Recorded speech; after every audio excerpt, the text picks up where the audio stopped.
guys having a good time? I am so excited to be here, and I was so honored when Demi asked me to join her world tour. On top of that, I get to share the stage with incredible people like MKTO, Christina Perri, and B. Miller. How cool are these guys? Again, I am so excited to be here. For those who don't know who I am, my name is Spencer West, and I'm a warrior. I wanted to start by sharing some words with you, words that help describe my journey and who I am, and you might even know these words. Now, I'm a warrior. Now, I've got thicker skin, I'm a warrior, and I am stronger than I've ever been, and my armor is made of steel. You can't get in, I'm a warrior. And you can never hurt me again. I'm so honored to be able to share a bit of my journey with you tonight and invite you to become warriors too.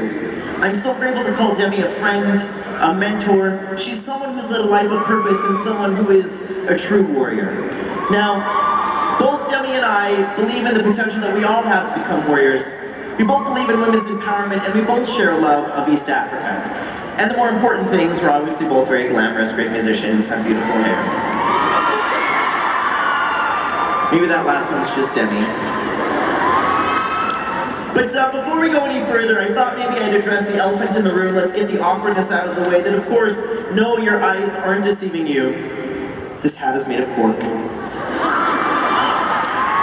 And of course, I don't have any legs. I was born with legs, but I was born with a genetic disease that caused the muscles on my legs not to work. So at the age of 2, they were removed at the knee in hopes they could use artificial legs and get around that way. But unfortunately, that didn't work out. So at the age of 5, they were removed just below my pelvis, which is basically what you see now. Now, after my surgeries, my family were told by the doctors that I would never sit up by myself, that I would never walk by myself, and that I probably wouldn't be a functioning member of society. But my family and I refused to believe that. So we set out to find my inner warrior and prove them wrong. Now, I understand that many of you can't relate to not having any legs, and that's okay. But I think it's safe to say that at one point or another, we've all been told that we can't do something, or at the very least that we won't be good at something. Now, for me, the one person who is my hero, who has stood by my side day after day, no matter what, is my mom.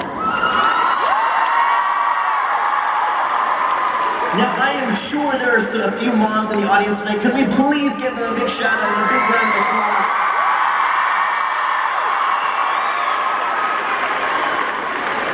I have one of the greatest moms in the entire world, and she saw the potential that I had. I want to take you back to those first few years of my life. I grew up in Wyoming, and I had a normal childhood. I loved riding my skateboard with my friends, playing video games, and listening to music. But every time I went out in public, people made me feel different. Let me take you back to those first few years of my life. I grew up in the state of Wyoming. Nobody knew anything was wrong with me until I was born. And that's when they discovered that my legs weren't working. And in the end, they discovered that it was a disease called sacroiligenesis. Because of that, it's caused my legs not to work. And after my surgeries, my family and I were told by the doctors that I won't be able to sit up, that I won't be able to walk.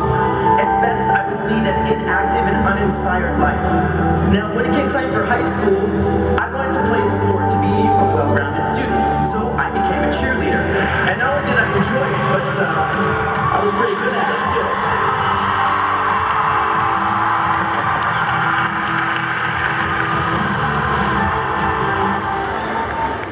Now, I never thought it was different. Thank you. My friends and family, they treated me just like everybody else, but every time I went out in public, people made me feel different. The first 2 questions I get before anybody even asks me my name are, where are your legs, and how do you go to the bathroom? What I began to realize, in order to get people to see past this and see what's in here, I had to start answering some of these questions whether I wanted to or not. So I would tell people how I lost my legs and I go to the bathroom just like everybody else. Thank you for being so concerned.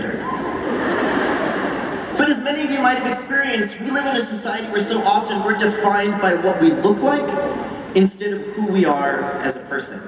I don't want to be known as this guy without legs.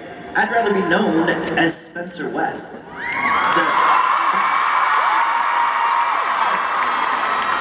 This smart, funny, clearly handsome guy that has goals and dreams, just like everybody else. But because I looked different, when it came time for school, I was bullied. The one class that I dreaded going to every single day was gym class. And you know how they get everybody to stand in a line and they have two team captains pick person after person to be on a team?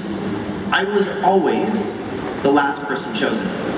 At recess, I chose to hang out with the girls instead of playing sports with the boys. But in my school, because I was hanging out with the girls, I was called a lot of really horrific names. One day, one student in particular thought it would be funny to grab the back of my wheelchair while I was going down the hall, so I stopped abruptly, my books fell on the floor, and then I tumbled out after that. In high school, I felt a lot of pressure to play a sport, and as you saw in that video, I became a cheerleader because I figured if I couldn't be on the court, I would do the next best thing and be on the sidelines. But thank you. A few cheerleaders in the house tonight. But one day while I was cheering in a basketball game, I heard a girl from the crowd say, "What's Spencer doing out there? This isn't a disabled team." And I remember hearing that thinking, what? You told me to play a sport, and now that I'm playing a sport, I'm not playing the right sport, and what, people with disabilities can't play sports? In that moment, I realized I would never win. And no matter what I did, it would never be good enough, and I had a choice to make. And I chose to stop caring what other people thought.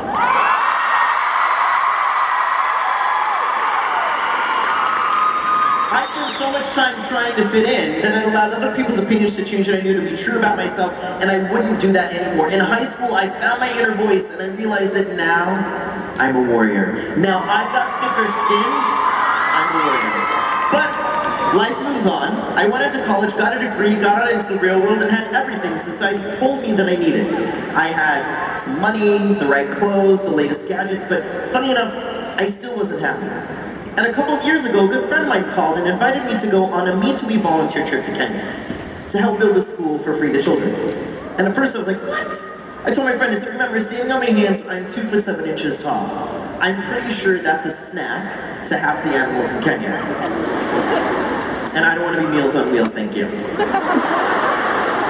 But I couldn't stop thinking about that conversation, and I realized I needed to step outside of my comfort zone and take a risk. It was time for a new journey. So in March of 2008, I went to Kenya. And it was on this journey that I learned about the Me2We movement and how it's a family of organizations, Me2We, Free the Children, and We Day. It was founded by a 12-year-old boy named Craig Kielburger after he read a newspaper article about a child laborer who'd been sold into child slavery, was eventually freed, and at the age of 12 was murdered. Craig brought this newspaper article to his 7th grade class, asked his friends for help, and sparked a movement among a generation of young people to make a difference both at home and abroad. This was a life-changing journey that I embarked on, and in Kenya I fell in love with the scenery, the sunsets, and the people. I learned some really important lessons while I was there. I learned how desperately these kids wanted to go to school, but their schools were literally crumbling around them. For the first time, I saw poverty through someone else's eyes.